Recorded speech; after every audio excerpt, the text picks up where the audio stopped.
আজকে সকাল থেকেই মনটা কেমন যেন বিরিয়ানি বিরিয়ানি করছিল, সেই জন্য লাঞ্চে আমি অর্ডার করে নিলাম মুন্না বিরিয়ানি। এই বিরিয়ানিটা আমি আগে দুবার খেয়েছি, আমার খুবই টেস্টি লেগেছিল, সেই জন্য আজকেও অর্ডার করে নিয়েছি।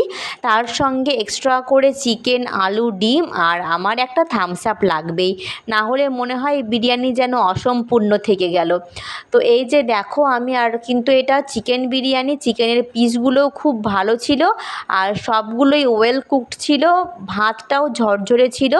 এই যে আলু ভেঙে নিয়ে তার সঙ্গে চিকেন একটু নিয়ে এরম ঝরঝরে বিরিয়ানি মুখে দিতেই ওহ, আমার জাস্ট মুখে একদম জল চলে আসছে এখনই।